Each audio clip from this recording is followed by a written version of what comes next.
Who gon' take it there? Who gon' take it there? Who gon' take it there? Who gon' take it there? Electricity, electricity, electricity, electricity. You know what's in the air. You know what's in the air. You know what's in the air. You know what's in the air. It's possibility. It's possibility. It's possibility. It's possibility. All right, so a lot of different things going on right now. I just want to briefly go over some of them to try to paint a picture of where we are at as realistically as I can. It is not a pretty picture. It's a bleak picture. Things do not look great right now. The modern American fascist movement is either peaking or it has just blown open the door, and we'll see. There's a lot of factors that could affect whether or not this turns into something that we have to deal with for the next 30 years, or whether this is something that wraps up in the next 3 years that just has very long-term consequences for all of us. I think maybe something in the middle is most likely, but as I've pointed out pretty consistently on this podcast, I think what's most likely to limit the lifespan of this particular strain of fascism is some of its own features. The Charlie Kirk memorial happened the other day, pretty well publicized, bears a striking resemblance to Nazi rallies, both in rhetoric and aesthetic. Some of it was, genuinely memorializing the guy and appears to culminate in Charlie Kirk's wife, Erica, saying that she forgives the shooter. Many people responded that that simply was not the tone of all of this before it was found out that the shooter was white and not some kind of brown radicalist or trans person.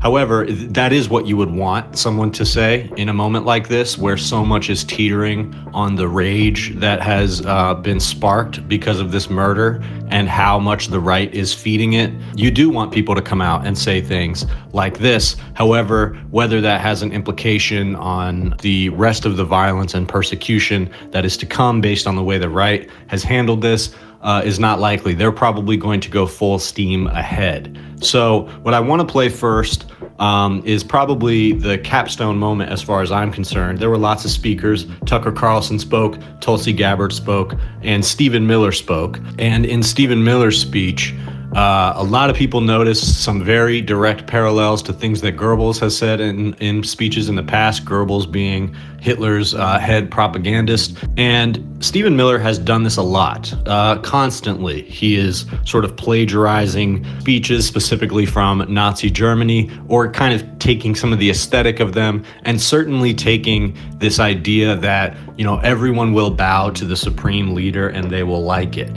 He seems really to fetishize that aspect of historical fascism and his opportunity, what he seems to view as an opportunity to launder that type of attitude into a new strain of American fascism. So let me play some of what he had to say compared with some of the speeches that people are drawing parallels to. And then I'll play some other things for you. I don't play Stephen Miller very often on this platform for a reason. I don't want to subject you guys to that too much, but here is a great example of exactly why, and exactly why he particularly poses a unique threat. The storm whispers to the warrior that you cannot withstand my strength. And the warrior whispers back, I am the storm. Erica is the storm. We are the storm. And our enemies cannot comprehend our strength, our determination, our resolve, our passion. Our lineage and our legacy hails back to Athens, to Rome, to Philadelphia, to Monticello. Our ancestors built the cities. They produced the art and architecture. They built the industry. Erica stands on the shoulders of thousands of years of warriors, of women who raised up families, raised up city, raised up industry, raised up civilization, who pulled us out of the caves and the darkness into the light. The light will defeat the dark. We will prevail over the forces of wickedness and evil. They cannot imagine what they have awakened. They cannot conceive of the army that they have arisen in all of us. Because we stand for what is good, what is virtuous, what is noble. And to those trying to incite violence against us, those trying to foment hatred against us, what do you have? You have nothing. You are nothing. You are wickedness, you are jealousy, you are envy, you are hatred. You are nothing. You can build nothing. You can produce nothing. You can create nothing. We are the ones who build. We are the ones who create. We are the ones who lift up humanity. You thought you could kill Charlie Kirk? You have made him immortal. You have immortalized Charlie Kirk. And now millions will carry on his legacy. So yeah, pretty striking sense of narcissistic egomania coming from this guy. I really don't know why they let him speak ever. He's one of the fundamental excesses of the Trump administration, including most of the ugliest of immigration policy that Trump has instituted has come from Stephen Miller. That was in the first term and also now. He's usually the one who's behind that type of thing. And it seems like that's what Trump likes about him. He likes whatever this sort of fascist, fetishist type of personality he has. Trump seems to like it. And what I see from this guy is somebody who doesn't necessarily believe what he's saying, but he believes that what he's saying is effective. And he's saying these words because he thinks they're effective. And what he wants is for, armies of young white men to rise up in anger and sort of do whatever they may. Just as Stephen Miller's policy for ICE is that we're going to create the conditions for you to do whatever you're going to do, and we're going to back you up on that. And so another thing that sort of flows from that is this thing about TikTok thinking that the rapture is going to happen. Christians have been on TikTok pretty much throughout the weekend talking about how the rapture is going to happen today on Tuesday, sharing tips on how to prepare for the end times, getting very emotional about it, and that sort of thing. So this seems to have stemmed from a YouTube video that was posted by a South African pastor, and that was about 3 months ago. He said that the rapture would happen on the 23rd or 24th. And for some reason on TikTok, they seem to be running with that in connection with the Charlie Kirk thing. I think a lot of people are taking that as a signal of end times for whatever reason, as well as the pretty well-trodden ground that, the conflict in the Middle East, especially having to do with Israel and quote-unquote Jews returning to Jerusalem, having to do with end times. This is why a lot of Christian fundamentalists support Zionism. And so things like that, when people who believe in that sort of thing see the things that they're seeing, the way that they rationalize that, their worldview, they view it as a culmination of, end times and what will ultimately come to be the rapture. And there are even people who have left the church who don't believe in that sort of thing anymore and no longer subscribe to those ideologies, who still feel very paranoid in these times because the imagery and the possibility of the rapture is imprinted very deep into them on a subconscious level. And so when you start to see things that you could interpret as like signs from the Bible, it freaks people out. So obviously the rapture has not happened. It's Tuesday and we're all still here. So this has happened before. The rapture has been predicted a million times. Some people fall for it. Most people don't. And so this, I think, is similar to the story about Charlie Kirk's shooter somehow having to do with Israel, or Israel wanted him to be dead, and that's why he got assassinated, is because he was turning against Israel. I think both of them could potentially have the same effect of depressing this movement a little bit, specifically the rapture thing. But I also mentioned that in connection to this sort of theory that, Charlie Kirk was turning on Israel and so they wanted him assassinated. That's not really true that Charlie Kirk was turning on Israel, but it is true that he was opening the door in his organization for more criticism of Israel. And the timing is uncanny, as well as there seeming to have been, backroom meetings going on where people were trying to convince Charlie Kirk to stop doing that. Very, very powerful people, to which he refused. But still, I think the extent of all of that has been kind of exaggerated by figures like Candace Owens. But I think what it serves is to the end of making people question the official narrative, because now Trump is designating Antifa as a terrorist group, a group that we all know for a long time has no organization, it has no leaders. This is not something that you can go after. It has no funding structure. So what they're going to try to do is they're going to find anything that they can label as Antifa, anything from, I don't know, DSA meetings to like different mutual aid fundraisers and stuff like that. They're going to find anything they can and try to use the power of the state to shut it down. How much, they're probably going to try to do RICO cases, which is going to be a terrible idea. They tried that against the Stop Cop City protesters in Georgia, and that didn't work because, getting a bunch of kids for posting flyers and trying to connect that to some other people who like blocked construction at a construction site and trying to say that that's like RICO gang racketeering. It's bullshit. And so that's probably what they're going to go for, and it's not going to hold up in court is my point. But that doesn't mean that they're not going to leverage the power of the state against people in a really vicious way that very much could shut down certain organizations or force them underground, as well as getting people like Jimmy Kimmel or others like him kicked off of TV. So Jimmy Kimmel is coming back to ABC later today. His supposed firing was pretty short-lived, and ABC has said that they had conversations with him and that they felt, that because of the temperature, that they thought it was best to pull him, but he's coming back. What that probably means is that he agreed to show some kind of contrition. As far as the jokes go, he didn't really say anything that out of line. He really didn't even mock Charlie Kirk. But what he did say is that MAGA was desperate to find a reason to believe that this shooter wasn't one of their own.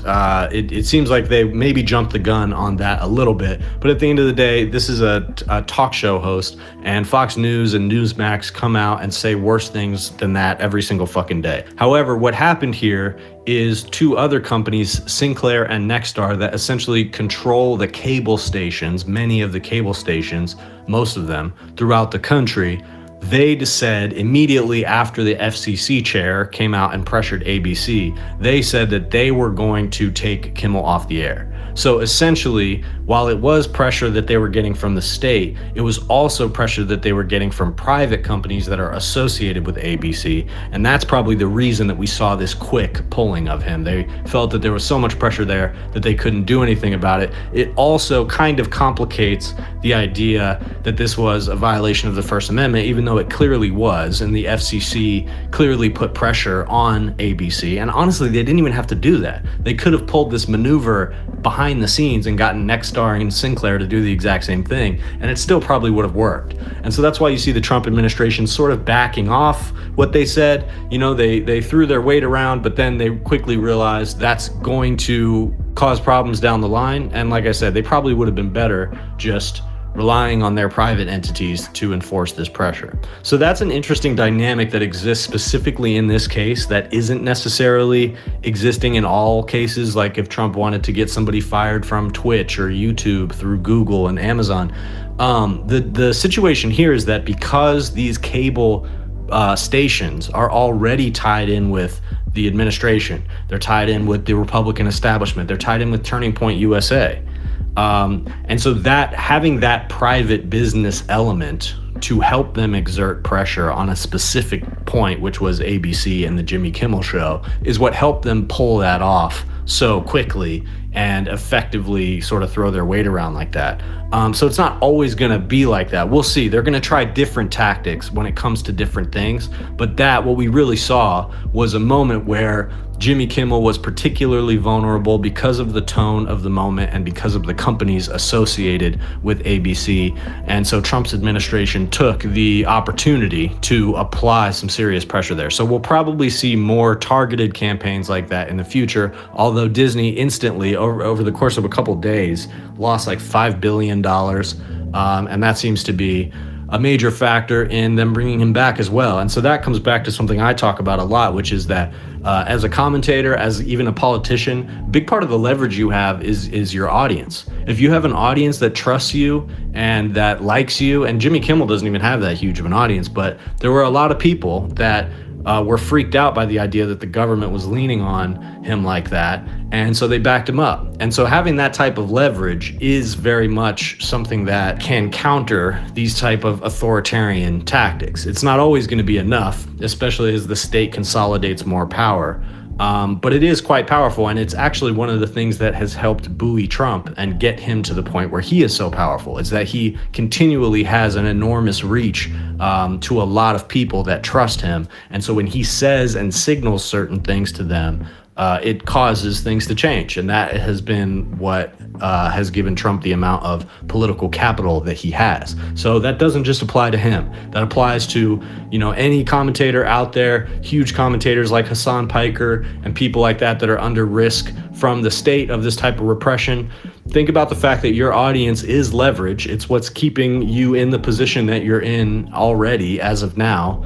And you can use that in the case that the state weaponizes their leverage against you. So think about the ways that that's possible for you. On the note of the Trump administration being able to reach a wide audience with whatever message Trump and his cronies seems to think is appropriate, him and RFK Jr. have come out to say that they believe they have found the cause of autism, or the increased amount of autism, according to them, which would be acetaminophen, pregnant women taking acetaminophen. That is their genius theory. There is a recent study that has tied these things together. So there is a correlation between those two things. No causal relationship has been established. But I will say that there's more to this theory than the theory that vaccines cause autism. I was really worried that when they said they had this announcement that they were going to come out and say vaccines cause autism. I mean, that would be the beginning of like an absolute catastrophe. And even though that wasn't what they were saying here, Trump still couldn't help himself. Imagery like it's like putting a bunch of horse tranquilizers into a baby, encouraging people to question the vaccine schedule in certain states.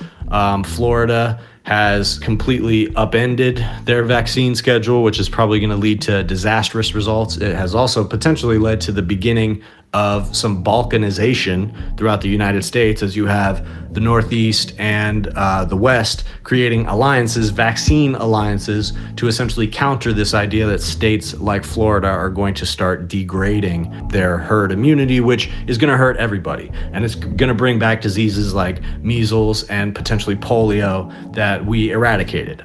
So these vaccines have created a higher standard of living for everybody. And what they're doing is they're fundamentally attacking that. And there's nothing that's going to make American society weaker than that. So even though this announcement that, about acetaminophen doesn't appear that they went for the vaccine angle yet, doesn't mean they're not going to. Trump is still talking about it. Seems like this is what they're more comfortable coming out with right now. Even this, the acetaminophen thing, is not strong. Scientists are not on board with this like bold, coming out and blaming acetaminophen, coming out and saying pregnant women should not take Tylenol or acetaminophen is extremely fucking irresponsible. And everybody there knows it. Even RFK Jr. and Dr. Oz know that that's not a responsible thing to come out and say. And the reason why is because the alternatives, other drugs like ibuprofen and different kinds of light painkillers, are definitely not something that pregnant women are supposed to take. They are recommended to take acetaminophen for a reason, which is that drugs like ibuprofen have real damaging effects on the fetus, not a potentially non-causal relationship that's being examined, but like serious damage can be done to a fetus or a baby if the mother is taking those type of drugs as opposed to acetaminophen. And there really wasn't a lot of mention of that in this press conference. I think RFK Jr. said something about it, but if you're going to come out and say over and over again, don't take Tylenol, don't take acetaminophen, it's going to make your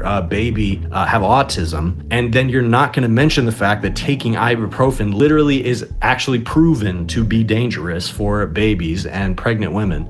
I mean, it's just horrifically irresponsible. Even the guy who wrote the study that did link acetaminophen to autism potentially did not want to show up at this event. So this is the type of quote unquote scientific approach that we're getting from RFK Jr. When this new study dropped, It went viral, essentially, among the, online vaccine skeptic community and people who are desperate to find answers about autism. It also needs to be said that the biggest factor in the increase in diagnoses with autism is that they expanded the definition of what a case of autism is. So that's the number one reason. There could be something else going on that tracks with, higher cases of autism. But honestly, acetaminophen isn't really likely to be one of those things, because as autism diagnoses have increased, acetaminophen use really hasn't. It's stayed steady. So in terms of a correlation with the supposed numbers that we're seeing, the spike in diagnoses, acetaminophen probably isn't the explanation. But again, I'm glad they did not come out and say that this is vaccines. To anybody out there who hasn't heard this yet, you absolutely should be careful about taking ibuprofen and anything other than acetaminophen while you're pregnant. If this is making you want to be skeptical about acetaminophen too, okay, fine, but you gotta talk to your doctor about it. And you cannot default to those other drugs because Trump and RFK told you not to take acetaminophen. It's enormously irresponsible. And this is why I say that this fascist movement is so dumb. And one of the things that they have working in their favor right now is the fact that they're trying to create new generations of, let's face it, white babies that, grow up in Christian conservative households and go on to, be progenitors of this Christian conservative ethic that people like Charlie Kirk all the way down the line want to promote in the world. And because they have, taken on the pro-life movement and they're taking on this, let's have as many babies as possible type of attitude, that is genuinely a strength in their political movement. I don't know what these generations are going to actually come to believe, probably because of the shit world that people like Trump are going to create for them. They're not going to be very conservative at all at the end of it.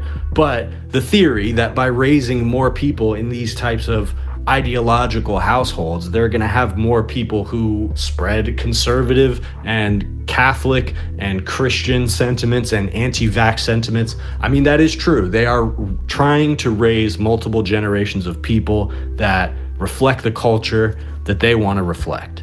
And that's a genuinely powerful part of their movement right now. And there's nothing that they could do to shoot that in the foot more so than starting to fuck with the heads of the mothers who are going to be having those babies. And those are the people who are listening to them about this shit.